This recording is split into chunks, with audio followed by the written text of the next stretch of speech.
This is the bit where we sort of exfoliate any guilt we might be carrying. It's sort of like feminist confessional. And then we just sort of, we leave it on the table, realise it doesn't matter, and we leave it on the table. Because if you carry guilt, it turns into shame, and that's luggage. You know what I mean? You mean, if you carry shame, it's luggage. It's like carrying luggage. So what we're going to do is dump our luggage on you. Exactly, we're leaving our luggage here. Okay, ready? You go first. Oh, I really want you to go. Oh, no, I'll go first. Okay. All right. This is luggage. I'm a feminist, but after 30 years on Earth, I am now ready to admit that my vagina lips are too big.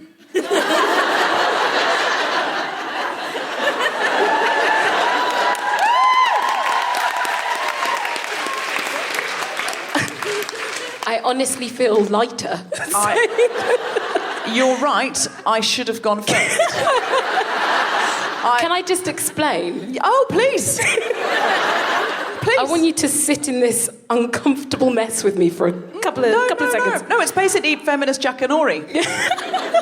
Are you sitting comfortably? No, apparently. No, I'm not. And this is what... So, I've been in this writer's room for the past couple of weeks, and I was sat there, and it keeps getting caught.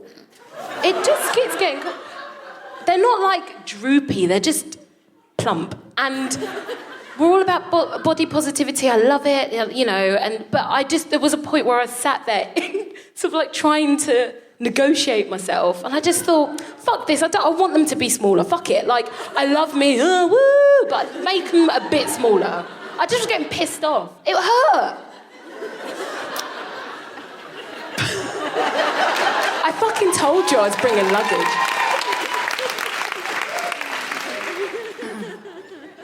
Go on, Deborah. Top that. It's hard to know in which direction.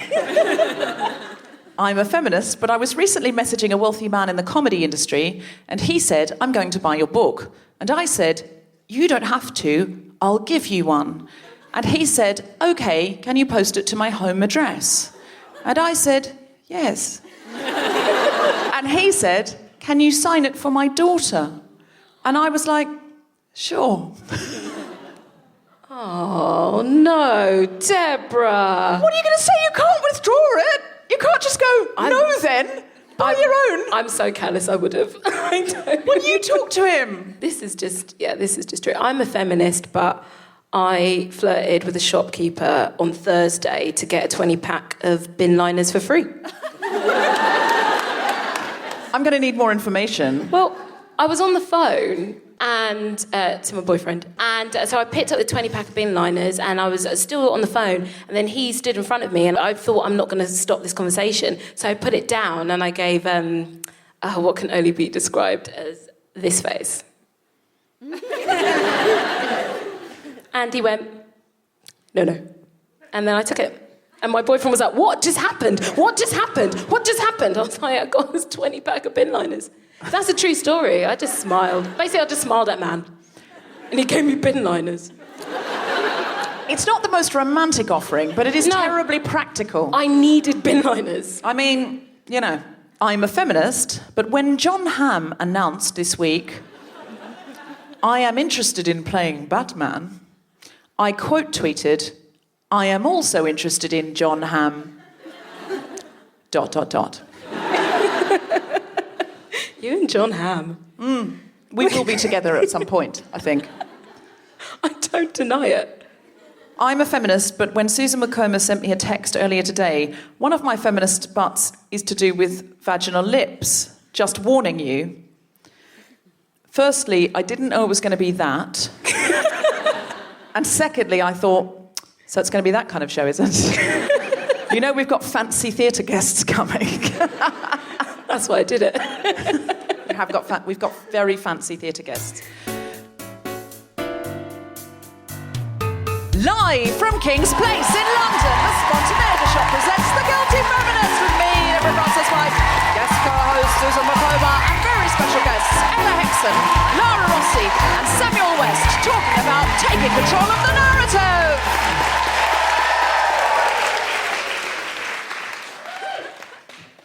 This is The Guilty Feminist, the podcast in which we explore our noble goals as 21st century feminists and the hypocrisies and insecurities which undermine them. I'm Deborah Frances-White, and today I'm joined by Susan Wokoma to talk about taking control of the narrative. How was your week, Susie? Was it a guilty week or a feminist week? It's been a really feminist week. Has actually. it? Tell me more. Yeah. Well, I act primarily, but I'm now in a writer's room for a show. Oh. And so this is... A writer's room is basically they get loads of writers to come up with ideas. So you're literally sat around a table for hours going, oh, maybe this character can do this, or maybe this character can do that. And it's really exhausting. And so I'm just trying to just infiltrate the group with my feminist agenda. So I'm always like, maybe she... be a she, maybe she. I tell you what, maybe she could, and that's all I'm doing. That's good. That's very good. So obvious. Yeah. Well, we said this when we were doing Next Week's News, the TV pilot. We had an all-female writers' room, and the show was sort of a topical news show, but we said from the top it's kind of a Trojan horse for feminism. But then halfway through, I said to them, this Trojan horse, I mean... There's feminists on the horse, around the horse, and the horse itself is a feminist. It's not as Trojan as all that, is it?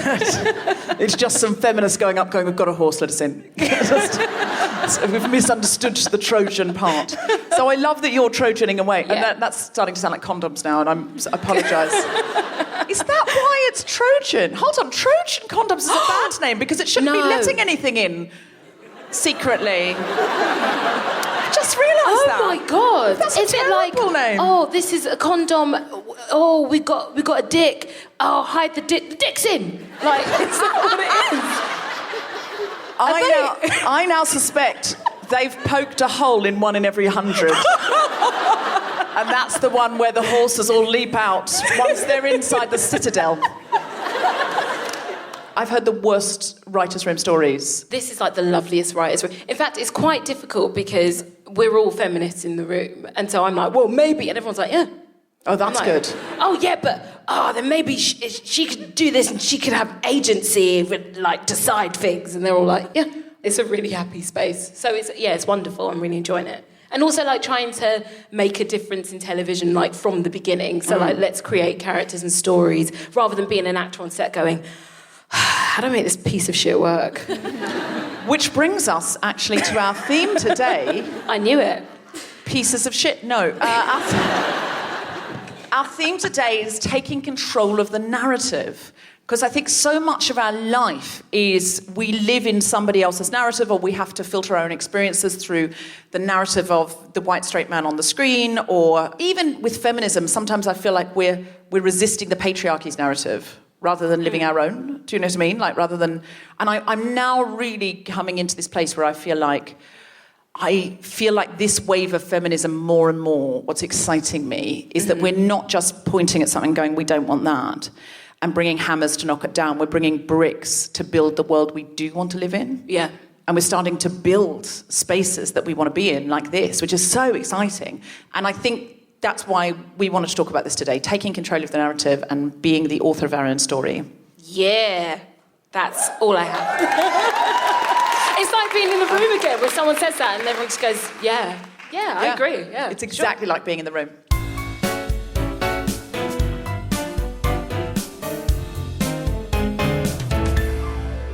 Please welcome to the stage the wonderful Susan Wokoma!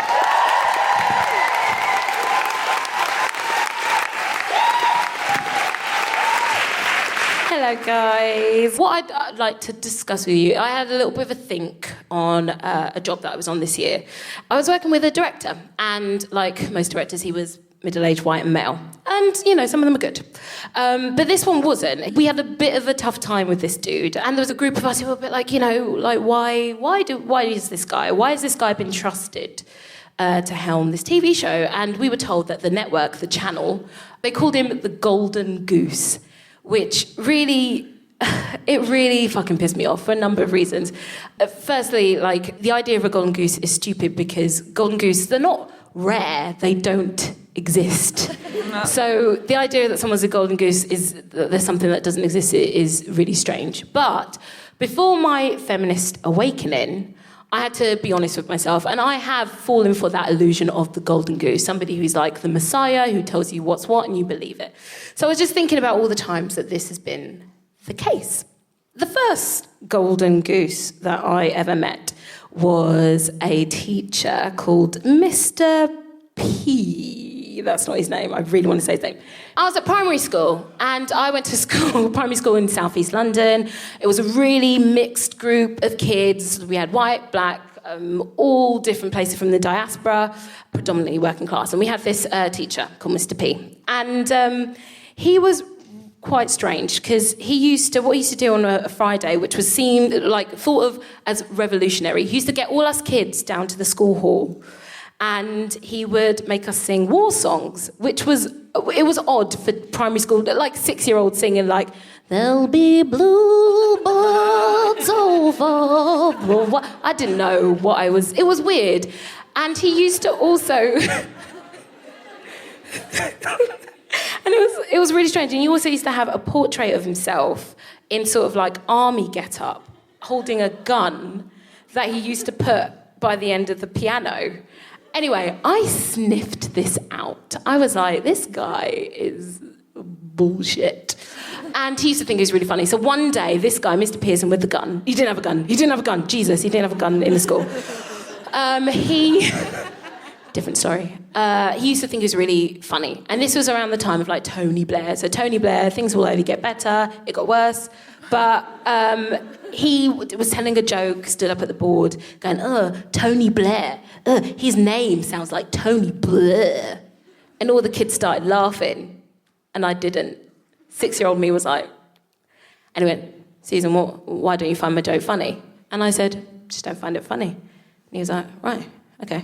Anyway, I turned to my friend. She was like, why didn't you laugh at Mr. P's joke? And I said, Mr. P is a womble. That's what I had. I was like, Mr. P is a womble. Mr. P heard this. And so he approached me after the lesson and he said, Susan, what I'd like you to do is I'd like you to go around at lunchtime with this bag, bin liner, there we go, and I want you to fill it up with rubbish and I want you to bring it to me at the end of lunch. So I was like, fine. So I went around at lunch, was like, oh, put your rubbish in there, da-da-da-da-da. And then after lunch, I went up to him, I was like, Mr. P, got your bag. And he went, what do you think I should do with this bag of rubbish? And I went, I don't know. And he went, maybe I should throw it over spiteful little girls like you. Golden goose, apparently. This guy who shouted at children. Anyway, so that was Mr. P. The next golden goose that I met was a guy, I'm having to change everyone's names, let's call him very famous film director man.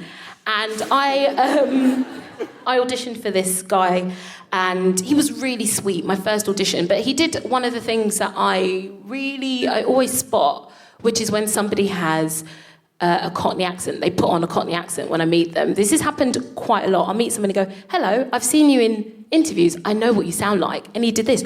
Oh, you're right, my old mucker. How you doing? Oh, apples and pears and oh, Mary Poppins. I was immediately like, you don't need to do that. I don't sound like that. But he did that. But I thought, okay, what he's doing, he's trying to like bridge a gap from his golden goose land to like my lonely apple seller land. So I let him do it, but he was really nice. He was super nice. He was really nice. And then I got a recall, which means I got called back for another audition. And he wasn't so nice this time. So I walked in thinking he's going to be like, hello, my old mucker, good to see you. I've just been up the chimneys. How are you? Like fucking something like that. And he was not. He was sat there, stared at me. I sat down. I was like, you right, my old mucker? And he didn't say anything. And he looked at me and he went, all right, start. So rude. Anyway, so I started and then he stopped me and he went, do that again. I was like, right. So I did it again. Halfway through my speech, he lit a cigarette. I was like, I'm sorry, are we now in like All About Eve? Like, what the fuck is this? the fuck is this? Who are you? Cary Grant or some shit? Like, whatever. So he's like, blowing smoke all over me. I was like, you fucking fucker. Anyway, so I finished, and he went, okay. So we'll be holding dance auditions next Wednesday. Next Wednesday was actually the day that I was opening a play. I was opening a play in Manchester. He wanted to hold dance auditions in London. So I said, oh, no, that's the day that I open my play. And he went, well, that's your dilemma, isn't it? So in the room, he basically said, I don't know what he was doing, but it was just the weirdest shit. And then I just went, you know what, thank you very much. I guess you're just telling me that I've not got the job. And he went, yes, like that. Prick. And anyway, so I've met all these like really weird figures, like people who are just strangely cruel, but for whatever reason, everybody else thinks that they're amazing and they're instantly trusted. Anyway, I had this experience last year. I went to go and see a play. It was starring these 3 actresses, all of colour, really tremendous show. So afterwards, I was in the bar and I saw one of them and I went up to her and I went, oh my God, you were absolutely amazing. You were amazing. Like, thank you so much. She went, oh my God, oh my God, oh my God, oh my God. And she burst into tears. And I was like, oh, right. And she went, oh my God, I've watched you on TV and no one looks like me on TV. And I just want to say that it's just so amazing. And I was just standing there going, oh my God, am I the golden goose? Am I the fucking Messiah? Shit. Oh my God, this feels so good. Anyway, I ended up casting her in my first project. So what the moral of the story is, ladies and gentlemen, is that messiahs do exist and that you must listen to them because they'll give you a job. Thank you very much.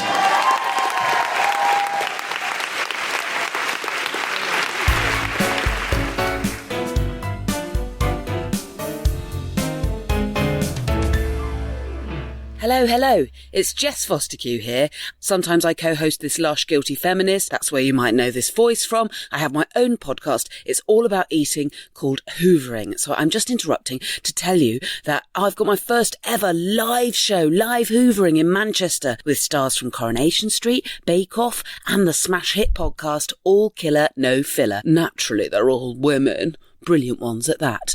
There will be eating and laughing occasionally at the same time. Come and join us. It's Saturday, 6th of October at lunchtime. Of course it is. Go to manchesterpodcastfestival.com and if you use the secret code VACUUM, you get 50% off.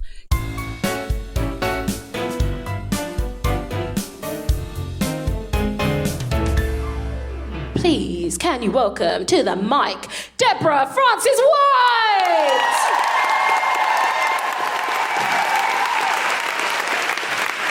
So, I want to talk about the narrative. Often, the stories we tell, we believe, it depends who's told them. There's 2 sides to every story, but there's usually more like 105. Many of you will know, because you listen to the podcast, I live with a Syrian refugee. He lives in my spare room. He's like my brother. His name's Steve Ali. And he said to me today that he was talking to a Syrian guy who's been here much longer, who's been here for years. And he said the conversation was going really well. We were really bonding about home and everything. And then he said, and then this guy really stomped in a wheat field. Now, this is an Arabic idiom which means to mess everything up. It's a fairly new idiom based on Theresa May's Brexit attempts. No, it's not. It's an ancient Arabic idiom, but I feel if we'd spoken fluent Arabic, we'd have been more alarmed when she confessed to that.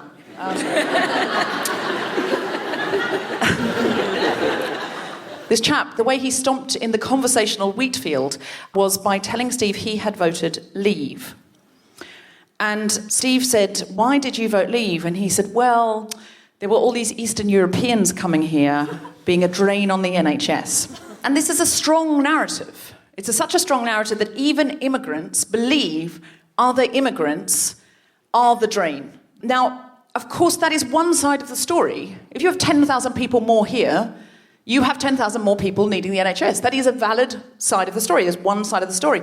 But the other side of the story that this Syrian chap is not taking into account is that there are currently in this country 40,000 unfilled nursing vacancies. And part of the reason for that is a lot of Eastern European nurses have gone back. A, feeling unwelcome, and B, the pound isn't worth any more than the euro anymore, so there's no point, they might as well go back.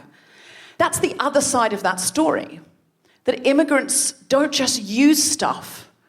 Immigrants make stuff. Immigrants build stuff. Immigrants are the very people working in these places.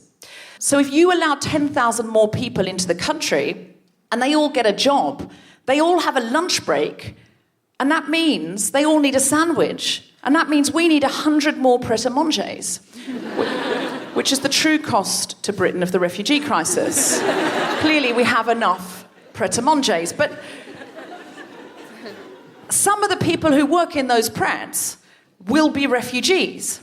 And those refugees will serve you and other refugees sandwiches, which wouldn't have been made, and that economy wouldn't have been created unless the refugees had come here. But they're also serving nurses and doctors who are refugees. And this is just one way of growing your population in a country where people die 100% of the time. 100% of the British population will die at some point. We do need to replenish. And at some point, you won't be able to work in a pret-a-manger anymore or be a nurse or a doctor because of being dead. And you'll need someone else. And I know there's an argument that refugees might take a while to learn the language and cross over their qualifications or learn a new skill and get on their feet. And that is true. That is absolutely true. Sometimes it's months, sometimes it might be a couple of years before they're really being productive, or sometimes they're a stay-at-home parent raising a next generation who are going to do those things. And that is true. It takes a while. I mean, probably, they don't necessarily get the working papers for a few months, all of that. That is absolutely true. But all of those things also apply to the other way of growing your population. Babies. They turn up and they are immediately a drain on the NHS. Before they haven't paid a penny in tax and they're born, we're in a fucking hospital. That's right. They don't speak the language. They have also, it's going to take them a good 5 years to learn even a basic grasp. I mean, they're not fast learners like the refugees I've met. I met some refugees who couldn't put two words together, and now they're sort of, doing hip-hop. And, babies take a lot longer. I mean, babies, admittedly, have also had to leave their home, which has become inhospitable at short notice. Suddenly, unwillingly, oh God, I'm suddenly somewhere else. I'm going to have to get on with this and learn. But they are a drain. We need to be clear, for 18 years. Minimum, really. 18 years or at least 16 years, where they're just... What are they doing? They're using schools, they're using roads, they're using buses. I mean, what are they doing? It's a terrible way to grow your population. I mean, babies are just useless refugees. They're incompetent, very slow-moving refugees. Now, Steve Ali, who lives with me, he's been in the UK for just over 12 months, and he has had his working papers, for 9 months. And many of you who listen to the podcast will know he's got his own jewellery business, which is called Road from Damascus. And he's actually started a line of Guilty Feminist necklaces, and there's some that say Guilty Feminist. I'm wearing one now.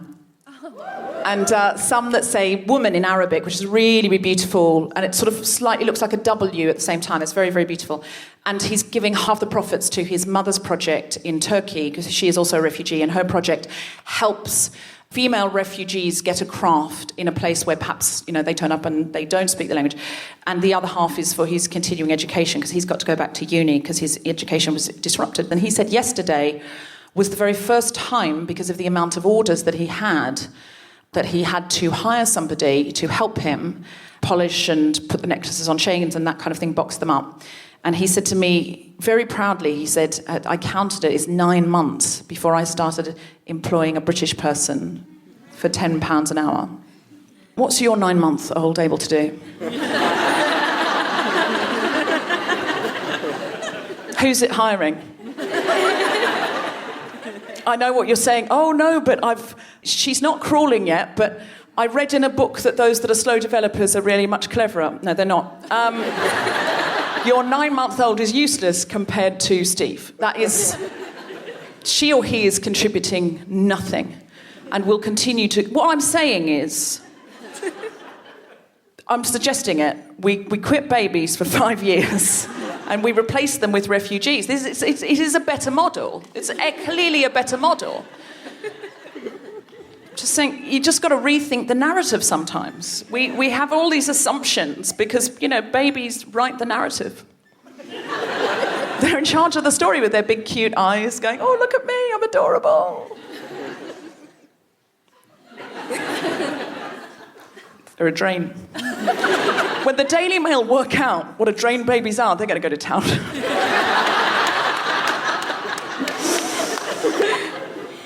The other thing that I think I've been thinking about in terms of the narrative is the Me Too movement. Sean Penn, I think yesterday or the day before, announced on a chat show, sitting next to a disconcerted Natasha McElhone, who they were asked if this project, if any of the female characters have been, somehow inspired by the Me Too movement. Natasha said yes. Sean said no. She's wrong. She's wrong. Shut up, Natasha. What do you know about your own character when I, Sean Penn, am here to explain it to you and others? He's a pleasant man. What he said was the Me Too movement had gone too far, and I've heard this a lot.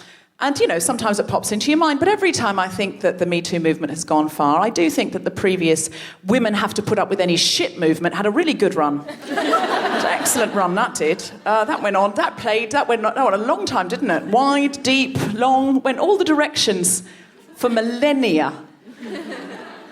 And I feel like the Me Too movement's been going for about 25 minutes. Already, it's gone too far. It's gone too far. It's gone too far. And men are now saying, I don't know how to talk. I don't even know. I mean, you don't know these days. You don't know these days. You don't know these days if you can grope a woman in the workplace or not. You don't know. You don't know if you can put your hand up a woman's jumper on a bus. It's got to the point where you don't know whether you can go blah in a woman's face. It's just, you don't know. It's confusing. I'm scared to leave the house. I'm scared to leave. I'm scared to talk to a woman. I certainly wouldn't employ one. Not these days. You don't know. Do you know what I think we're witnessing? Most of the men I know are not responding to the Me Too movement like this. They're going, oh, God, finally, this is really good. Yeah, because the women I've talked to have said this has been going on, and yeah, no, I think this is a really good thing. Some men are saying, not all men, some men are saying, I'm scared to talk to women now. I don't know what to say to women anymore. I don't know. And I think what we're witnessing publicly is some men developing empathy in public. Because what they're saying is, I don't know and have never thought to ask or even look for small social cues how what I say lands with women. I have no idea if all my life I have been routinely speaking to women in a way that to them seems lascivious, sleazy, bullying, unnecessarily and uncomfortably flirtatious. I don't know. And now I'm scared to talk to women now, because now I don't just have to worry about what I say and do, but how it lands with them. I now have to wonder how they've heard it and how they've felt about it. I'm scared to leave the house. That is what we're watching. Isn't that amazing? Men who have never, ever wondered are now saying, that thing I did in 1978, how did she feel about it? That thing I did when I was 15, did that hurt her? Has she carried that with her? The way that I pushed myself on that woman yesterday, or the thing that I said this morning, now suddenly, and I'm finding in comedy sometimes now, men are checking in with me at the end of a gig and going, was that good-natured between, you're all right with that, you're all right, you're all right, was that all right? And I'm like, yeah, it was really good-natured, it was really fun. It was a fun bit of fun. They got, oh, that's good. Do you know why they're doing that? Because now there's a consequence for their behaviour. That is how empathy is developed. The reason they didn't have empathy in this particular direction, I'm saying they don't have empathy at all, they do. They have empathy for people they love. They have empathy for other men in the workplace because that's how they've got jobs and sustained them, by behaving in a way where they're rehirable. The place in which they have forgotten to build empathy is the only place in their life where there was no consequence. And that is why they have never thought to ask. And here's the thing. almost 15% of men, in a recent survey, this was like a year or two ago in the UK, said that they thought a woman could not withdraw consent in the middle of sex. And here's the thing. What they're really saying is, how am I meant to know? How am I meant to know if she suddenly doesn't want it or how she feels about this? How am I meant to know? Why should there be a consequence for me? But I feel of all of the times, you should be asking the question, how does the other person feel? It is the time when you have a part of your body in theirs. Peak time. Peak time. Of all times. Definitely that time. If a part of your body is... This is not an annoying, loud business call on a train that Sean Penn's making somewhere. Like, oh, now I have to worry about how all these bozos feel. And I'm trying to do a deal. It's not that. It's not that. You're inside somebody. Or trying to get inside somebody. Either way, you've got to be incredibly clear how they feel. And if you've had a sexual encounter where later that person has said to you the whole time, I felt like this, or halfway through I suddenly started to feel scared or hurt or uncomfortable, or this wasn't right, and you didn't notice, you have not developed enough empathy for the kind of people you like to sleep with. There's no other way of looking at that. You need to be checking in. And sometimes now people say enthusiastic consent. And I'm like, the trouble is, sex doesn't always feel like a Girl Guides rally. It's always feel like enthusiastic, like a pep rally, like, yay, sex! I love sex. This sex is so great. Please do more of the sex to me. It's not... That's not what it feels like. Sometimes it can be intense and still. Sometimes you can want someone to tie you up while you say no. And that obviously has to be communicated incredibly clearly. And obviously there has to be a withdrawal of consent word. And I actually even think the word consent isn't right. Because consent is something you do when you're not really desiring of something, but you're kind of going along with it, like a neighbour putting a fence on your side of the... you consent to ramblers walking through your garden because you're on a path. You don't want it. I think consent is the wrong word, and I think enthusiasm's the wrong word. I think we need to be looking for signs of engagement in our sexual partners. It's engagement. Are they with you? Are they looking at you? Have they checked out? Or if they have checked out, is that what they like to do? And is that part of it for them? And if you think, oh, we'll ruin the mood if I ask, that's okay. It's way better to ruin the mood than to have your part of your body in a part of someone else's body when they don't want it. Better that you develop empathy by checking in. Much, much better. Men are developing empathy, some men, in this direction. Women have always had to have empathy in these situations. We've had to, it's been trained into us. If you go for an audition with Harvey Weinstein, you cannot be thinking, don't know how he took it. If he put his hand on your knee in a restaurant, don't know what he was thinking. You have to be thinking all of the time, is he wanting more here? Is he going to not cast me if I pull away from this? How can I make him feel attractive but not actually sleep with him? If I withdraw and I leave, am I going to get blackballed from other parts? We are always thinking about it from men's point of view. If we are on a date, we are always thinking, what does he expect here? What does he want here? Does he want what I want? Does he want more? Does he want less? We are always thinking that. If we change our mind about sex, we're always thinking, how do I get out of this? I don't want to anger this man. What if I make him feel emasculated? What if this turns nasty? We are always, men, thinking about it from your point of view. Empathy has been drummed into girls since we were small. Everyone has to like you, or someone might hurt you. Wherever in society there is a power imbalance, there is a lack of empathy. Somebody powerful has forgotten to ask, what is this like for you? And we need to start building empathy.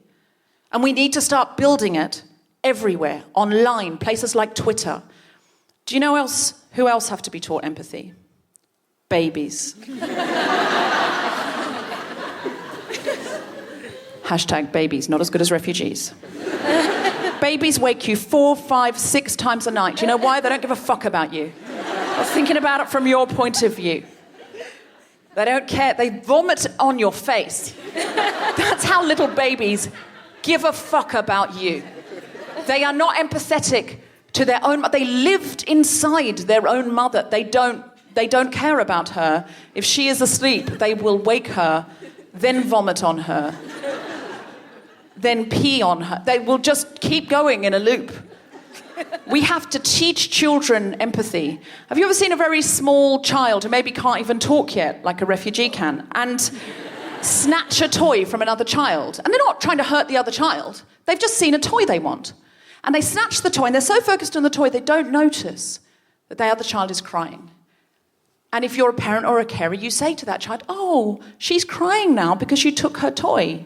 You need to give that toy back, and you take it from the toddler and you give it back, and you say, if you want to use the toy, you have to ask and see if she's okay with you taking the toy. Maybe she'll share it with you if you ask nicely, or maybe she wants it for a while and you have to wait. We teach as parents and as members of the community children empathy, and we create consequences for them, like taking the toy away, or if they push somebody over because they just don't want them there. You've got a toddler, haven't you? Yeah. We send them away to another room. We take them out of the situation. Consequences build empathy. And that is why Me Too is powerful and strong and must continue and has not gone too far.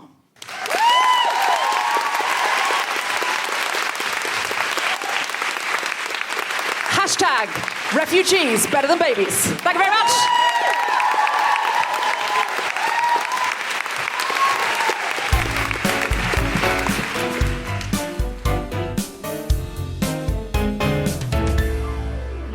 Hello, Guilty Feminists. It's Deborah Frances-White. I just wanted to let you know that Jessica Foster-Q and I went to Calais last Monday.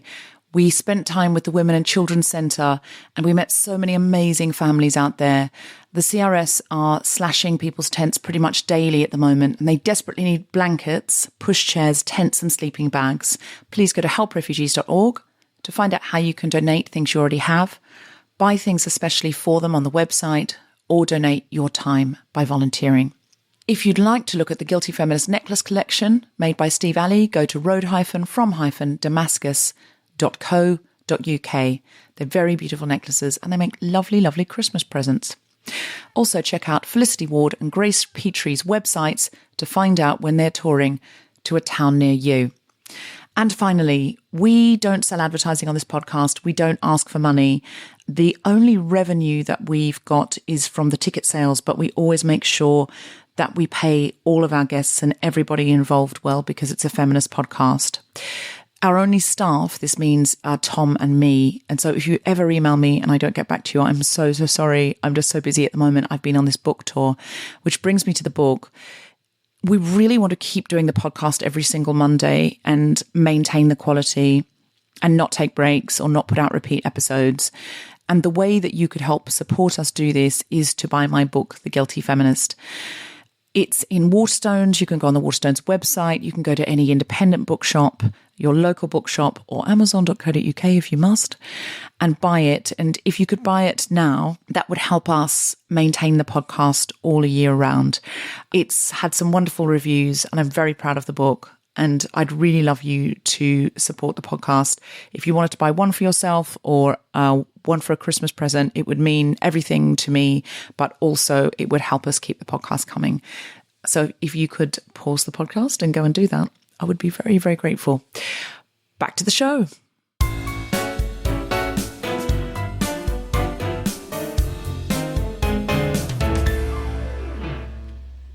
It's the looking that does it. I walk on stage, the first thing people think is, how old is she? How hot is she? How fuckable is she? That's how we're taught to look at women on stages. That's how we're taught to look at women. You walk on stage, you think, what's he going to say? What's he going to do? So what do we do about that? Dismantle capitalism and overturn the patriarchy. I see, but in the short to medium term? Dismantle capitalism and overturn the patriarchy. I do wish you'd stop laughing at things that are perfectly fucking serious. It's a grand ambition. Do you believe in it? What? Do you believe that the patriarchy exists? That there is a power structure in place in this society that seeks to systematically oppress women? And that you are a part of that? You don't think it exists? I think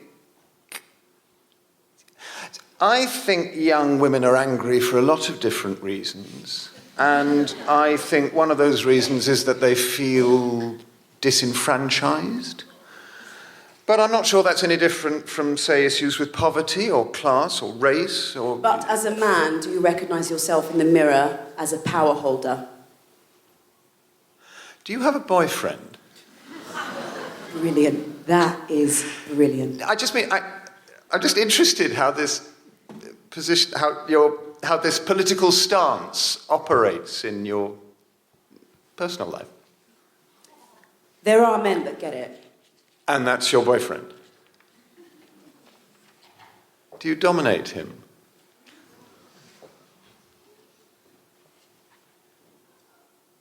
You aren't going to answer? Should I be answering that? I thought we were having a grown-up conversation about sexual politics. You raised the subject of rape, and now suddenly you're pretending you're coy. It feels a bit tricksy. Do you dominate your wife? Very good. I imagine you do. I imagine she's younger, less intelligent, and heavy into her aesthetics, so that the majority of her status is tied to the ever-ticking time bomb of youth, making it confusingly inevitable for you when you fuck someone 10 years younger in 5 years' time, if you haven't already. Or maybe she's in on it. Maybe she loves the powerlessness as much as you love the power, and together you prop up the patriarchy to your heart's fucking content. You're above aesthetics, then? I tried not to place my value there. Easy to say when you're 24. What do you suggest I do? Rip my face off? You could try a little humility. You're right. Young women don't have enough of that these days. I'm not sure they do. Jesus Christ. Being oppositional to everything all the time, being so aggressive all the time, undermines your argument. Take the note. I'm not putting together a convincing argument. I'm saying what I believe to be true. You don't find older men attractive? What? Indulge me. You are nothing but indulged. Why don't you find older men attractive? I find the fact that they're attracted to younger women repellent. That's politics, that's not desire. What we want and what we believe to be right are different things. No, it's desire. You can find something sexually attractive even when you find it politically offensive. I don't find it offensive. I find it pathetic. The vanity and ego of older men needing the attention of younger women to prop them up. It's pathetic, and it's very hard to fuck someone out of pity. You spent a considerable amount of time with me. What? This evening. You asked me to. Didn't mean you had to. I didn't restrain you. You said you could do something about what was on stage. That's why I'm just saying there's obviously something about sparring with older men that you clearly enjoy, or we wouldn't be here. It turns out if you want to get anything changed in the world, sparring with older men is part of the fucking deal. Doesn't mean you don't enjoy it. Trust me. If there was any other way to get things done, I'd do it that way. I'm going to get my tube. You tell the director of that show from me that theatre is sacred. Should be these spaces communal and civic and made to heal us when it's... And he's using it to reinforce he's using it to get off on things, and that makes me... Angry. Yes, I can see that.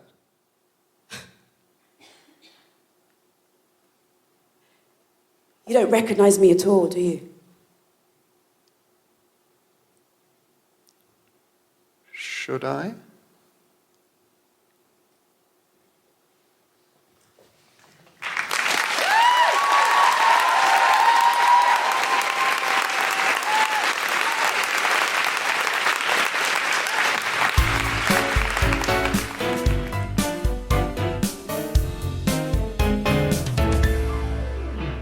Could we please have a big round of applause for Lara and Samuel?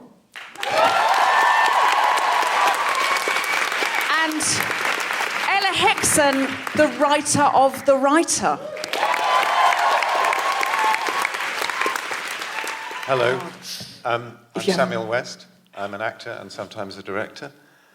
I'm a feminist, but in what is laughingly called my career, I make most of my money by representing the patriarchy.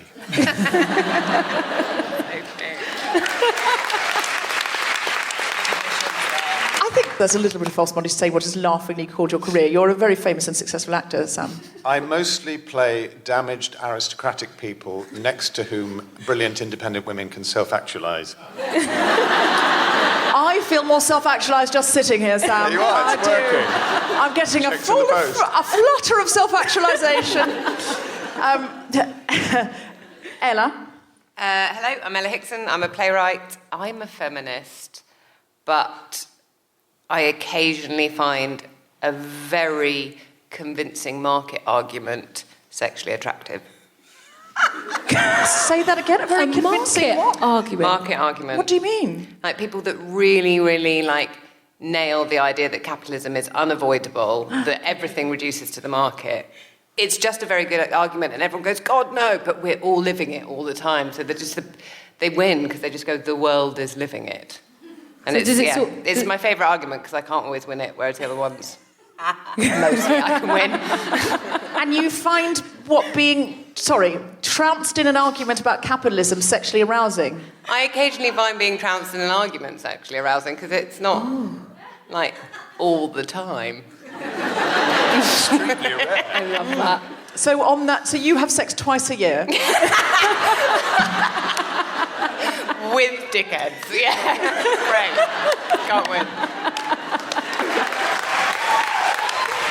Generally in a penthouse in Canary Wharf. With some chap who runs a hedge fund and you couldn't possibly introduce to any of your lefty friends. I see. And Lara? Hello, my name is Lara Rossi, and I am a feminist, but I forgive my dad everything and give my mother a really hard time. Oh, which is clear by the fact that I just said dad and mother. So I want to say, Mum, I actually really love you loads. I'm sorry. My mum's going to wish I said that word. Yeah. You are a father, Sam. I am, to two daughters. And are you, this is not the topic. I suppose it is sort of the topic in a way, because you're having to raise them in a world where you would like them ideally to create their own narrative, and you understand that the world that you live in, especially because you're in show business, which isn't always as explored in this play and the Me Too movement as very egalitarian or an easy place for women to live. That's exactly it. Well, I'm glad we've done No, all right. Okay. No, although they're not going to remember me as the one that blew bubbles with them. I've taught my daughter to read. She's 4. And that she loves it, but it's a long and difficult job. And she didn't like all of it. You should have got a refugee. They're really... Yeah. You're living the dream. I'm completely convinced by that argument. Yeah. Steve Alley, he came to me fully formed, saying he uses words. I swear to you, like his English is a second language, and he uses terms like gender expression and stuff like that. It seems ridiculous. I have to say, my eldest daughter has just started nursery, proper school now. And she didn't for 4 years, and I'm quite into gender-neutral clothes and gender-neutral toys. Let toys be toys, let clothes be clothes. Both campaigns I'm behind. Did all that, and took her to football and bought her dinosaurs and everything, and that was all cool. She's still into planets and dinosaurs and football. And then suddenly, when she gets back from nursery, she starts talking about princesses and unicorns. And I called my brother, who is a teacher, and said, I'm a bit disappointed about this. And he said, look, it's not about the princesses. It's not about the dinosaurs. It's just that that's what the girls in her class are talking about. It's not intrinsically that she likes unicorns more than dinosaurs. They're both the same. But if that's what people are talking about, then that's what she'll pretend to be into. There's a bit in my book about this, and I think we are in danger of, as feminists, going, my daughter likes to dress as Superman. Yeah. And your daughter likes to dress as Elsa from Frozen. And it's like, well, they've both got magic powers. Yeah. No, Elsa's cool. Sorry, Elsa's why cool. is Superman better? Elsa is cool. But I'm just saying, like sometimes we think femme things are not as good because they're femme things, and actually femme Elsa things doesn't have are... magic powers. Elsa doesn't have magic powers. One of them does. Yeah. Who's the one that can freeze? Who's the one that can freeze? Anna, it's really important to get this clear. Elsa does and Anna doesn't. Who? Okay. Elsa does and Anna doesn't. Can't she freeze things? Yeah, it's just like, okay, good. I just wanted to tidy that up. But What can Superman do other than fly? It just matters. Don't you understand? All right, fine. Batman can do fuck all. That I could do, but that is That's fair true. enough. He's just rich. Batman is not a superhero. He's in just the same way rich. Batman has no powers. No. He just dresses up in a Iron Man rubber as suit. well. Such a Fuck nice him. car, though. Fuck these guys. No, it's Iron the Man. choice. He's just It's got the money. choice, isn't it? Is Iron Man just got money? No, he's got that heart thing, actually. No, shit. No. Yeah. But also, he is played by Robert Downey Jr., who... So that helps. I'm with Ella on this one. If he tried to tell me that my economic models were wrong, I would You'd listen. get right in his back cave. Let's talk about the writer, because it's such a complex and interesting piece of theatre. Lara, let's go to you. What drew you to this part? It made me passionate again about theatre. It had died a death. And I thought to myself, and this is a bit, I don't know, but I thought to myself, if I don't get this, then I need to start reconsidering my career choices. Basically. Wow. I just thought if this kind of work's going on and I don't get it, then I need to start really rethinking what the hell I'm doing. Wow. So if Ella... basically... Ella, did you have a hand in casting Lara, or was that down to the director and the casting director? No, that was a joint, yeah. Her audition was totes emotion. Yeah. Well, I'm really glad that you did cast her, because otherwise we may have lost her. Looked at Ella and I went, this is fucking amazing, and cried at Ella. She did do some... I actually cried. Not in character, just as me. Yeah. Wow. So no, it just that's really, a strong pitch for the job. It was. I was just like, give it to me, otherwise I'll stop being an actor. So. I'm going to do that. That must work. Well, it does work, yeah. Shit, that's what you're going to do. Yes. Can I say something? If there are any actors listening, I'm sure there are lots. I felt the same way you... Ella wasn't in my audition. I felt the same way about the play, and I knew that I hadn't got the part I'd auditioned for. And as I left, I said to the casting director, can I read for that other part? And they said, oh, it's doubling with the boyfriend. And I said, oh, so you're going for somebody quite young? And they went, yeah. So I thought, okay, that hasn't worked. Fuck, I really like this play.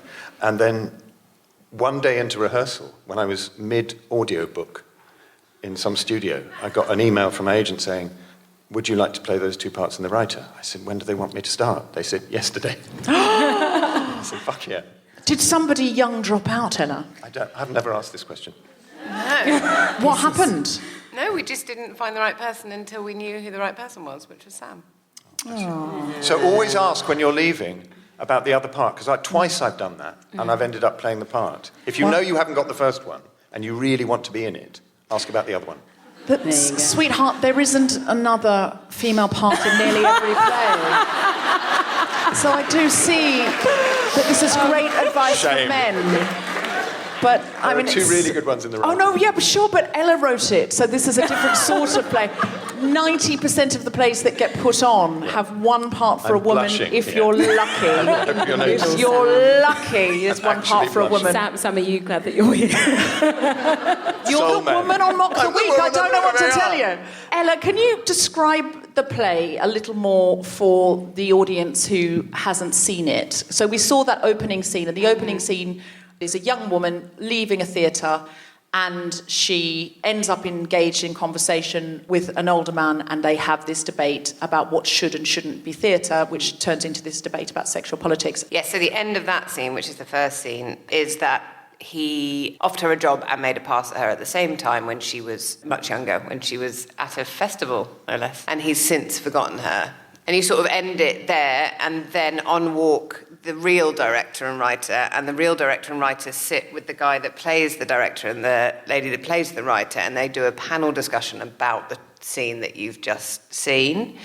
And the director is very patronising. The male director is very patronising to the female writer and about what her little play is really about. And the male actor does some lovely stuff about taking up quite a lot of airtime to explain how much of a feminist he really is, and how enjoyable intersectional politics really is for a white guy.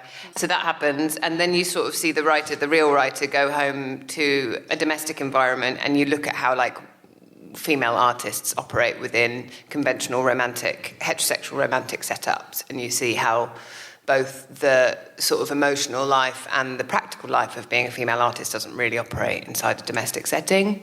And then there's this mad, wacky bit where she goes off to the forest and sort of imagines like a utopian place, a sort of like a space where, much like this room, where you embody the politic of your imagined future and what that might feel like, and you sort of what the architecture of that might be socially and politically.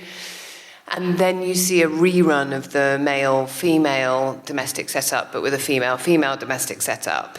And it sort of makes the argument via an elaborate double-ended purple dildo that power difference is the work of capitalism. It's less to do with gender per se. So it doesn't really matter if it's a woman and a woman or a man and a woman, or that oppression is a capitalist construction, and that is how sex operates often, and that is how money operates, and that's certainly how money wants sex to operate on screens and on stages. Yeah. And it works both formally and in terms of content, which is my boo. And it's sort of the argument that Hannah Gadsby makes in The Net, that men don't have, I think she says something like, you don't have a monopoly on the abuse of power when you have it, you arrogant fucks. Yeah. It's just that women very rarely get power, and that's why we're not known to abuse it very much. Yeah. Yeah. But too much power in anyone's hand over too sustained a period that can't be taken away without that empathetic loop going on is very much the problem. And so you're sort of demonstrating that actually in a same-sex relationship, those same power dynamics can play out. The monologue in the sort of the desired future in the island, that was basically the pulling point, to want to be in something. I really, really have thought a lot about what we're talking about tonight in terms of narrative, and how much energy do we really invest in the imagined space where we're no longer in reference to oppression. So how often do we really just take a space unapologetically and just exist without constantly bouncing off, oh, I have to sort of fight this thing. And that was turning those pages. I thought, oh my God, this is actually the beginning of that conversation. This is the kind of work that I want to be involved in. And that's amazing, because you weren't in that. That wasn't you were in. No, I'm not in it at all. Exactly, but I just fucking loved it. But isn't it so beautiful, like when you read something that you feel, even if it's not you in that position, but being a part of something where something is said. Like when I watched it, that was the bit I found incredibly moving, because you just thought of how boundless people's potential are if you're not surrounded by all those oppressive factors. So, like, even if you're in a creative space where that is a sort of goal, you'll always sort of end up coming against some person or something that is trying to construct it. Like this writer's room that I'm in, like we're a fantastic group, but there's a little bit of me that knows that once it then goes to the execs, that all these fantastic ideas are going to be sort of squashed or changed, whether it's the script stage or the casting stage. Do you know what I mean? So I absolutely love that. Did you say to me, Susie, that that's in part what you thought Black Panther was about an African country that hadn't been colonised? Yeah. And what could be without this erosion, this oppression, this criminalisation, this marginalisation and this demoralisation? It was really interesting, because I lived in a space like that whilst I wrote it, which I know sounds, and it was kind of obviously like a false space. Wakanda? Huh? Canada. Yeah, I was in Canada. They let you in and not me. Fucking pissed. I'm there. But that is the history of the world, Sus. And uncolonised. What I'm now going to say is going to be a massive disappointment to everybody. It was an artist colony in the woods, in the middle of the woods in America, and obviously that's totally fictional and false space, because it was being bankrolled behind the scenes by loads of really wealthy American philanthropists. But it didn't feel like that. It felt really lovely, and there was communal breakfasts and communal lunches, and I just happened to be in a gang that was mostly female. And I cannot tell you, living in a community of mostly female artists for 8 weeks, the world felt really different. By week 3, you were your whole thinking changed, what felt possible changed, the way you were speaking, the language you were using, how you felt about your body, and not to be looked at for that period of time. It was really profound, and I had to come back from there when I finished the play. I had to get straight back into New York for some meetings, and I remember standing in the middle of Times Square and looking at all those billboards, and they're sort of 90%, skinny, naked chicks. And it was physically hard. I found the month after coming, so I sent the play in from that place, Then 3 days later, Weinstein broke. Then I was in New York, and then I came back to London, and I found it was really, like mental health-wise, that was the hardest, 2-3 months of my life, because I could suddenly see it all, the capitalism and the patriarchy in it. You're like, Jesus, it's really there, and there is no getting away from it. Sam, what's it like to live in that world all the time? It just must be amazing. Peachy. Do they give you a hat? No, seriously though, like, is there a sense where you just walk into rooms, like rehearsal rooms, and sort of there's someone who looks like you pretty much guaranteed to be directing? No, this would be my second I'm a feminist, but I'm a feminist, but I sort of sometimes feel nostalgia for the bit before I got it, when everything was easier and looked different, because you could sit back and enjoy the privilege without having to think too much about it. Yeah. That's a mic drop right there. Oh my God. That's a nice confession. It's a good confession, though. I'm not because you never go back. Yeah, you don't. It's like those glasses in They Live. You know, you put them on and it says eat food, consume and drink. I was as excited by that middle monologue as you were, Lara. What do you say in your stage direction? There's no looking, there's only doing. Yeah. That sounds like something Yoda would say. There's no try, only do. Do or do not, there is no try. We performed on the night Weinstein got arrested. Did you? That was, and when you said dismantle capitalism, overturn the patriarchy, it got the biggest cheer. Wow. And I thought, wow, this is really exciting. Whereas it got a laugh the whole of the rest of the round. Yeah, it got a proper cheer. This is such a Me Too play, but you wrote it before Me Too. Yeah, 3 days later it broke. And it was weird because I was in America, and we were obviously talking every night, and 30 artists having dinner together. It was in the air. We started the Guilty Feminist before Weinstein. There were so many projects where it was the zeitgeist, something was moving and something was changing and something was happening. And there's a lot of art that's been responsive to Me Too and these things, which is absolutely valid as well. But it is interesting that so much was kind of bubbling up. So Lara, when you said you came in, you sort of cried because you so related to the material and you were thinking about leaving. Was it in part in response to the power structures that you felt, or just that you weren't being given the material, or both? All the time, yes. So Weinstein, but that shit's been going on for years, and it's not just Weinstein. And even post-Weinstein, the other day I went to an audition and walked in, and this guy was amazing. This guy said, I like your colour. Where are you from? And I went, I'm Italian and Nigerian. He went, oops, sorry, I'm not hitting on you. And I was like, wow, this is amazing. Have you just done like all the things in one? Was this in an audition? This was an audition. Was he director or casting director? Director. Said, I like your colour. Where are you from? Where are you from? I'm not joking. Holy fuck. Yeah, and then, I'm sorry, I'm not hitting on you. Fucking hell. Because obviously he got scared. Was like, oh my God, freaked out. It's ridiculous. Have you had that, Susie? Just sort of really inappropriate and just offensive comments? Oh, God.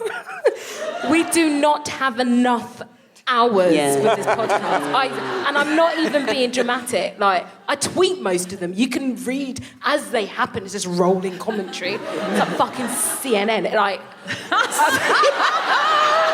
honestly, I remember I got picked up when I was filming this job not too long ago, and I got in the car and I was getting picked up at like 5:30 a.m, so really early.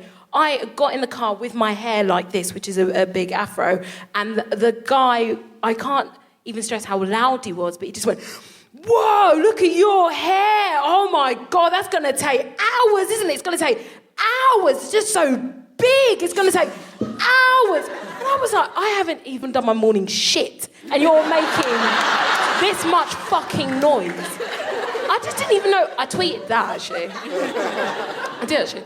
But it just, that sort of thing happens all the time. Or like, oh God, I didn't expect you to be so dark. Or like, I've had, God, I could go. There's a really good new flavour, which is using Me Too as like a route into hitting on you. So I had a director the other day being like, the problem with this other director is he's like this all the time. Do you know what he's like? He's like this all the time. He's really like this. And I was like, wow, that's meta. For the listeners at home, I just slightly Ella Sam is now West. feeling Samuel West up. It was his elbow. It was just his elbow. My hands were above the table. Yeah, it was, yes, Your Honour.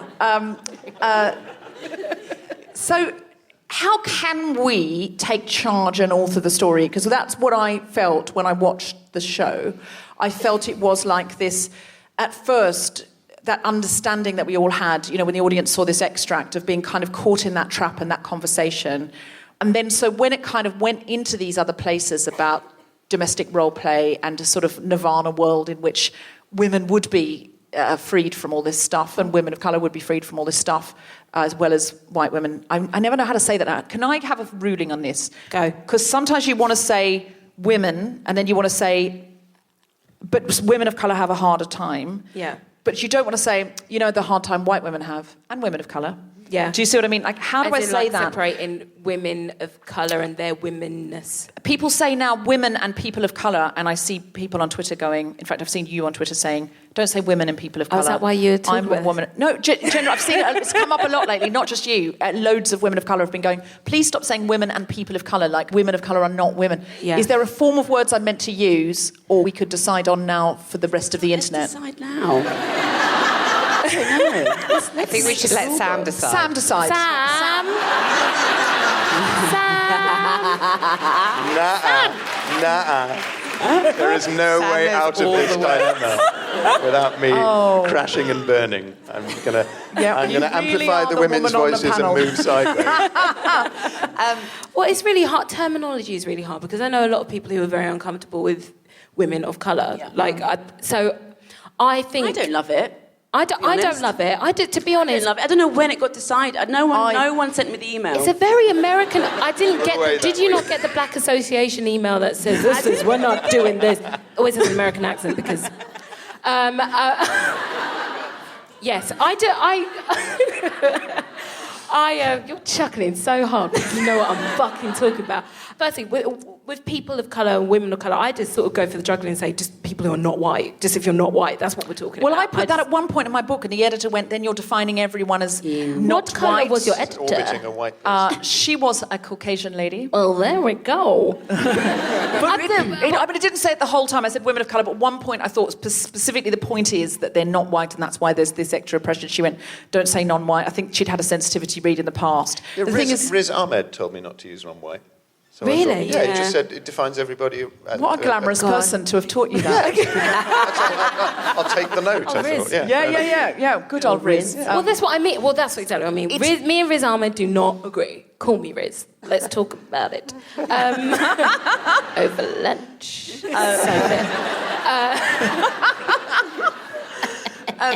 But no, yeah, it's hard. It's really hard. So just say... Okay, all right. Just say whatever.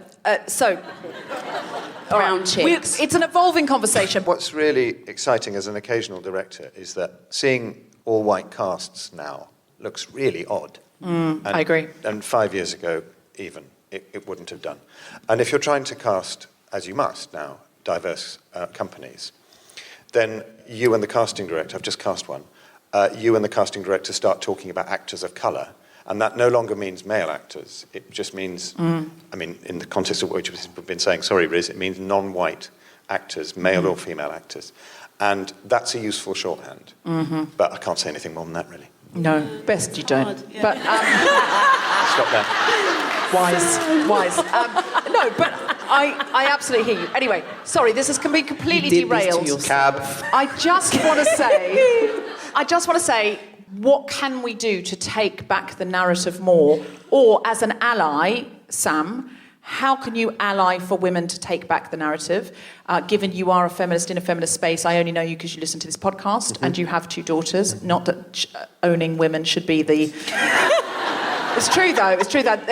I have daughters. Stand it when I hear Matt Damon say, "I had no idea women were people until I invented one." And somebody pointed out. He said, "Now that I have a cat, I no longer run cats down in the street." So, ideas for taking back the narrative. I think there's a generational thing. So it's very interesting. We worked out earlier that we met each other for the first time 10 years ago. It was a great, fun time. There's a reason I think that all happened pre-Weinstein and there was a bubbling up. And I think it's because the people that have spent 10 years getting very tired, and I know this has been going on for centuries, but I think it is quite new that we are all now in positions or getting into positions of power in a way that hadn't previously been true in this industry. And I think that tipping point made it less scary because you go, fine, I'm not going to get employed by my 3 male bosses, but I've now got 2 female bosses and they might re-employ me. I feel influence more than power. I feel I have influence. I don't feel I really have any power. That might Is that about fear? Like, I think power's about fear. It's about when you get to not be afraid anymore. Oh, I thought you meant the line? structural power. What's the line you say? That's what it is. Only courage makes you... Money doesn't make you safe, only courage makes you safe. I don't really know what that means. In your fucking play. You wrote it. I think there's a thing about doing things and not being afraid. I think that's when you know you're in a position of power. Women spend a lot of time doing things because they're afraid, or not doing things because they're afraid. So I think that's the thing. Like, I was talking to somebody about this. Which has been coached into us, to be fair. Yes. But my daughter's really into The Wizard of Oz, and I'm trying to teach her what courage is, because the cowardly lion wants it. And there's a song out at the moment saying, being brave and being scared look exactly the same. It's just that being scared, you give up. And the point about the cowardly lion is not that he loses his fear. Of course he's terrified, but he does it anyway. So I think we have to put women in positions of power where they're scared but allowed to, or encouraged to, supported to carry on. I mean, the simplest way is to let her run the Almeida. Hard agree. Hard agree. Yeah, you can. I'd really like to see that. Would you like to run a building, Ella? Yeah, big time. Yeah. There you are. Give me one. Someone give me one. I'll Okay. take this one. It's big. Someone given her a building. It's got a really nice Some of our bar. The wine's all listeners- right. Some of our listeners must be in a position where they could certainly put you forward for that. I've got production skills. You know. Great. Okay, so the Guilty Feminist would like Ella Hickson to run a building. Yes. Hashtag Ella run a building. Hashtag the writer. Hashtag the Guilty Feminist podcast. Done. Great. Done. Super. That will be sorted by Tuesday. I think the next artistic director of the National Theatre is not going to be male. Really? That's my big dream. I'd be very surprised. Really? Yeah, just like I mean, it's going to be a long time before, unfortunately in my case, because I'd really love to, a middle-aged white man plays Doctor Who. Again. It will never happen again. Not in my lifetime. Never. That could be really It will never. Well, I don't know. I'd be really surprised if the next artistic director of the National is male. Yeah, I mean, based on the directors they've had, the safe money is on a man. But So far. the zeitgeist might demand otherwise. But it's not just the zeitgeist. The most exciting artistic directors at the moment, Josie and Tamara Harvey and Clwyd and Inda Rubising and Ella Hickson. Ella Hickson to be are women. So, give one of them the job. Absolutely. We're into that, Sam. Lara, what can we do to take control of the narrative? It's hard. I wonder if it's... I mean, I would have previously, to what you were saying before, I would say it starts with the children, but now I realise they actually take a long time to come to sort of... Refugees? So now I don't know. We're growing your population, gang. I think women need to believe... I really hate saying this because it sounds like I just think we need to really, really believe in each other. And I'm not saying that... We've all been bitches. That's not what I'm... But the sisterhood is really fucking important. And it was in the writer. There's one moment where she talks about the liberation of two women making each other laugh and the freedom of that. And it's fucking beautiful and it's real. And just go in and breathe deep and take as much fucking space as you need because it's yours and just take it. Lara, it's really odd you say that because when I did the book tour, I would meet the people whose books were being signed after the event. And so many women who said to me, especially a lot of Asian women and queer women actually, quite a lot of women who work in STEM, in science, said, I'm the only woman in my space or I'm the only... And they said, I end up feeling like the not fun one. Because I'm always... do you feel that? Yeah. Just sorry. I'm always the difficult one, the critical one, the one that's not taking this... And what they said to me was, on Monday, I remember, oh, no, I am fun. Oh, no, I have got a sense of humour. Oh, no, I am funny. And so I realised what my next book is going to be called. It's going to be called In on the Joke. Because it's a privilege to be in on the joke. And you can only be in on the joke when people like you are being supported and not marginalised or dehumanised. It's a privilege to be in on the joke. And so we have to create spaces where we are in on the joke.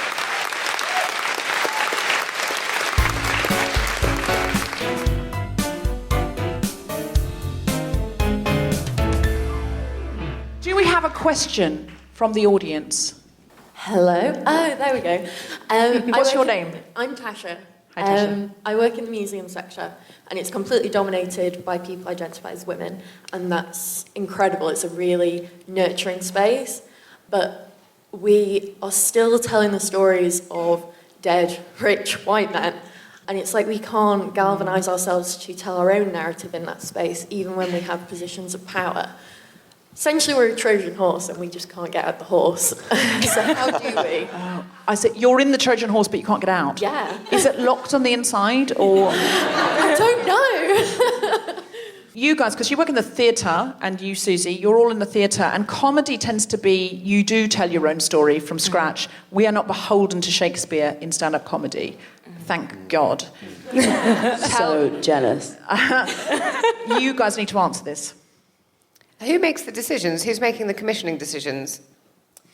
That's the section where there's a lot of men, actually. Well, there we go. There you are. And see, this Presumably, is- it's about money, right? Like, so those guys have a certain amount of money to spend every year, and they're selecting which 3 or 4 ideas that money is getting spent on. Precisely. Yeah, that's about taste and what will sell and what is appealing to a public being defined by a very specific set of values that are coming from a very specific set of people. Ella, That's not the women's are fault. you saying that capitalism is unavoidable? I'm saying, have you quite got their aroused. number? Because if you do, I'm on it. I mean, I'm only human. Is it hot in here? I suppose in that case, it's pitching as a group of women who actually are going to have to execute this exhibition. execute the men. It all got very Handmaid's Tale there, really quickly. I was like, Kill them. She just said kill them. Just kill them. And now the Me Too movement really has gone too far. They lined them up and shot them because they wanted to do an exhibition of Salvador Dali, and frankly, fuck that, they had it coming. What? I got so excited. Can you? I meant executors of the exhibition. You know, if you're going to have to curate it and put it together and sell it to the public, could you pitch, some things demonstrating the zeitgeist and demonstrating how much money there is now in... Women are thirsty. I say all the time. They're so thirsty. There's so little for us that it will make money. So I think now demonstrating the capitalist argument, if you can do that without arousing people... is a good way forward, because often that's what they care about. Basically, what you've got to do is pull out a Black Panther. So when people are like, oh, no, we don't want to see diversity on screen, you just go, Black Panther. What? Sorry? Exactly. Moonlight. But also, one thing I would like to say is the investment banks. I did an event the other day for an investment bank. This day was particularly for, they call it returners. And what they do is they go out to recruit women who've left the workplace because perhaps they've spent some years raising children or caring for an elderly relative, or they've had a sabbatical of some sort, and they put on days completely at the bank's expense that build confidence. You think, oh God, I've lost all my confidence now and I don't know, I'm out of the loop. But look at the skills you've got. Your time management skills have shot up because you've got 2 small children. Your negotiation skills are second to none. Tell me about because you've got a toddler. Yeah. You think you've got fewer skills because you don't quite know what's happening in the market, and that's absolutely not true. You can learn that again in a few weeks. They're paying for it all, and I was like, but what if they never come back to this bank? And they went, what does it matter? We just want more women in the talent pool. I said to them, but this breaks my heart because the arts is meant to be specifically about the exploration of the human condition, and over half that experience is female. Why are there not programs? You can do these things cheaply. Why are there not programs? Why is there not an appetite for it, a hunger for it? And what she said to me was, we know how much more money we make with a diverse workforce. This is not a bleeding hearts cause for us. We make more money. And so I said to her, would you do a project with the Guilty Feminist, which would be great PR for you? You pay for a returners series of workshops for women in the arts.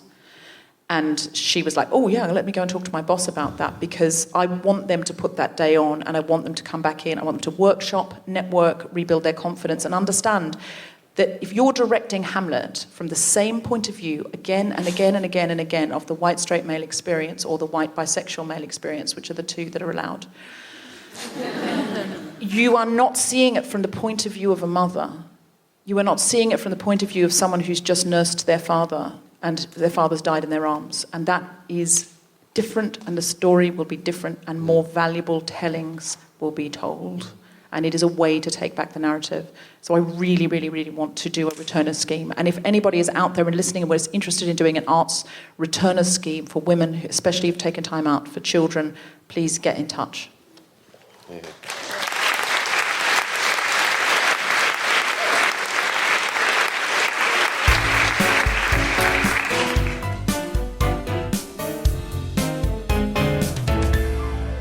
Ella, do you have anything final that you would like to say? I was thinking about something along those lines that you were just talking about, which is, I think, the reason that a returner scheme works in a bank is because your outcomes, your targets are really identifiable. Profit is a very measurable thing. In the arts is run on voice and confidence and personal connection. It's run on a load of who likes who sounds good in a meeting, and it's run on like lots of ideas about taste. And I think the arts will almost be like one of the last things in a real sense to change, because it's about narrative and it's about subjective narrative, and that's much harder to prove that female voices and that female stories are, worthwhile in those quantifiable cases. Lara, Hello. do you have anything you'd like to say? Final? Anything final you'd like to say that you feel like you've not left on the table and you'd like to? Oh, God. Or anything you'd like to plug, any projects you've got coming up? No projects. I'm unemployed. If anyone would like to give me a job, I'll gladly take it. Can I say how nice it was to do that scene again? Excuse I really me, you've missed interrupted acting me. with that. Excuse me. Okay, I can't say that. I love you, Sam. I'm joking. I won't say that. Cut it out. I'm joking. I actually don't have it. It's been lovely to be here. I don't have any sort of final motto. Is there anything else you'd like to direct us to that you've been in or you'd like to be in? Anything I'd like to be in? I'd like to be Hamlet as soon as possible. Thank you. Well, the Globe are doing an all Michelle women. Terry's just done it. They're doing an all women of colour Richard II. Are they? Yeah. Adjuando. Didn't invite me. That's a really good idea. Sam, You'll... would you be interested in directing Lara as Hamlet? Fuck yeah. I should be so lucky. Did you say fuck yeah? Yeah. Yeah, let's do it. Okay. I have directed Hamlet before from a white, straight male perspective. But I mean, I'll co-direct it with change. you. It's going to be fine. And I've played him. So I know the play quite well. I loved your Hamlet. Thank you very much. Yeah, he was great. I remember he had a hoodie. You did? Yep, I remember. That's just to prove to Sam I saw it, and I'm not just doing that showbiz thing of pretending I saw it. Yeah.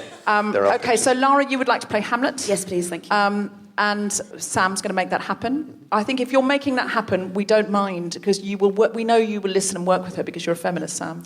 I'm not saying anything. I'm not going to interrupt. No, Sam was just saying how much he loved doing that scene with you again, Lara. So that's not. It was a lovely moment in so many levels. It was really, really nice to come back to that, really. It was, yeah. I thought we'd put it to bed, and actually it was, yeah. Can I say something Can I about change that? my one last thing, if we have time? You interrupted me. I mean, I know, but your people have been talking for 10,000 years, so it's fine. Now, sorry, Ellie. My yes. one last thing, very quickly, is that I would encourage the men of the world to be mindful of the language that they are using when they are increasingly complaining about their female bosses. I have had like 4 or 5 instances in the last 6 months where men just think they are very, particularly in a situation where a woman is newly promoted above them, and it was always the case that incompetence has been promoted. And that it's really hard, and they're always, in general, it's a really good thing, but in this one particular case, this woman is actually incompetent, and it's really interesting because it just keeps happening. It happened once or twice, and as I say, there's been 6 guys, and lots of whom would count themselves as very sort of woke, left-wing, and they go, it's just this one woman in my one situation. And but they're really co-creating that narrative. Yeah, and it's insane, and they can't see that they're doing it, and the language is always really... So that's my one thing. Great. And do you have anything to plug? Anything coming up that we should see?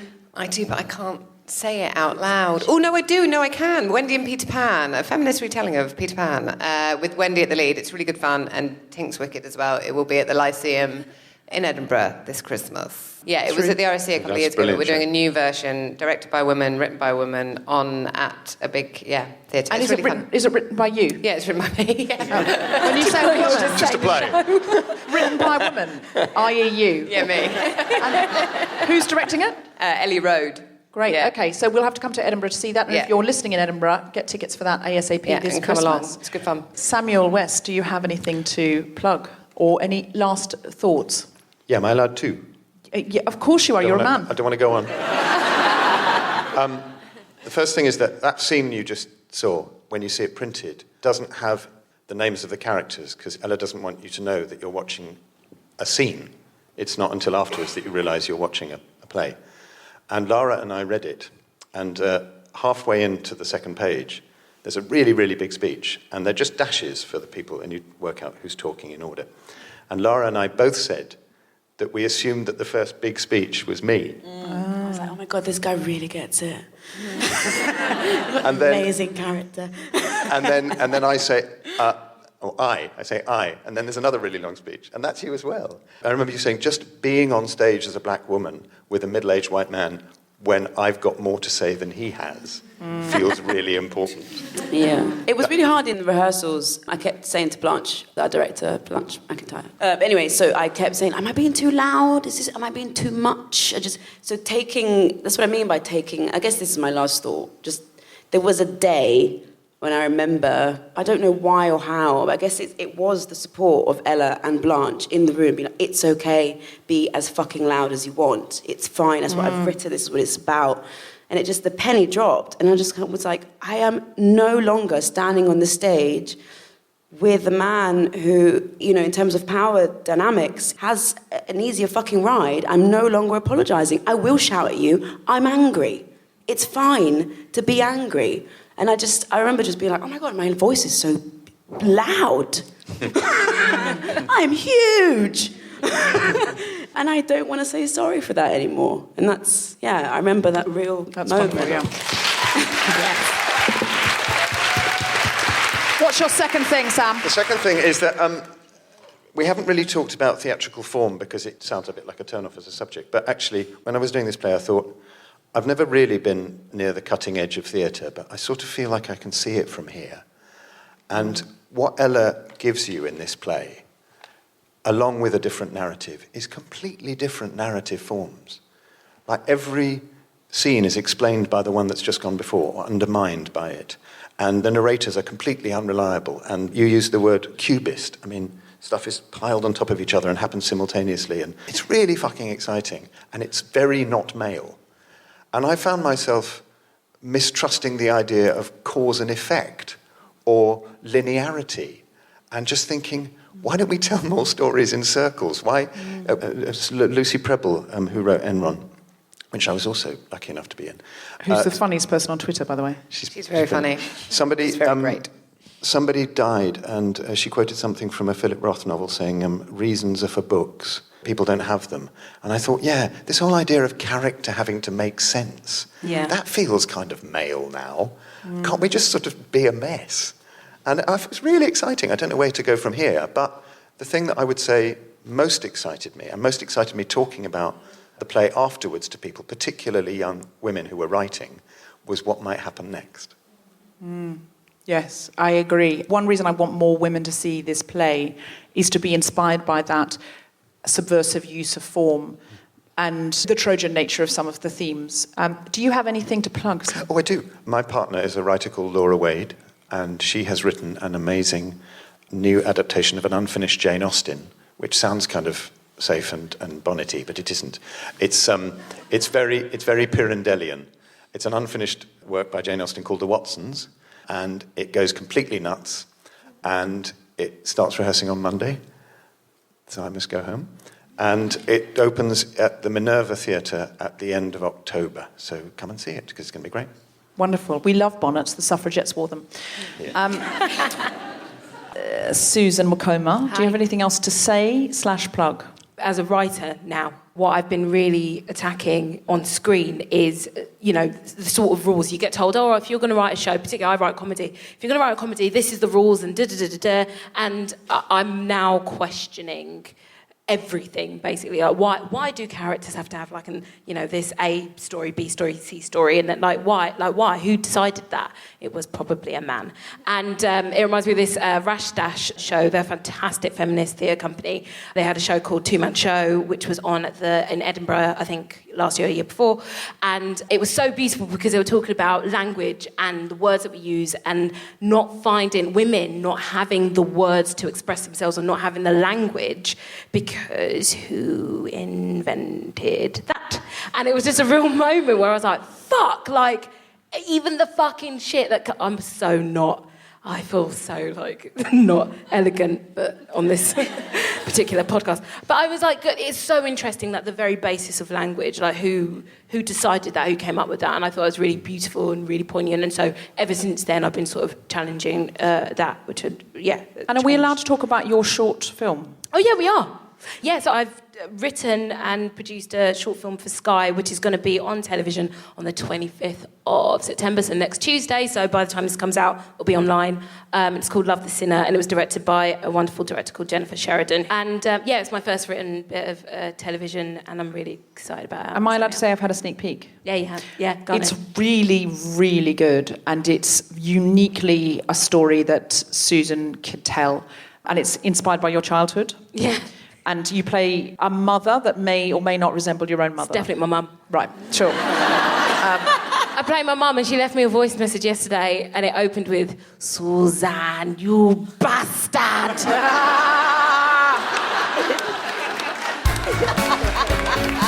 I've been listening to the Guilty Feminist with me, Deborah Frances-White, guest host Susan Wokoma, and our very special guests, Ella Hickson, Lara Rossi, and Samuel West.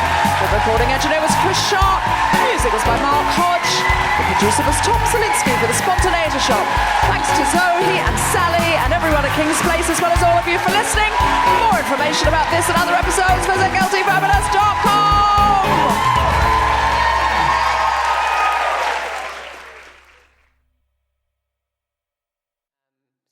Is it all right just to say, are you comfortable holding mics? Yeah, do you want us to hold them? If you hold them, and then we sit more of in a slight horseshoe. Yeah, and then Sam, you go back a bit. Because I feel like I can't quite see Lara and check in with her. Yeah. There we are. And as covered before, women are very empathetic and we need to see eyes. I just need to, do you see what I mean? So that we're more of a, I should have said this before you Trojan horseshoe. Hello. We are now in a Trojan horseshoe. That's right.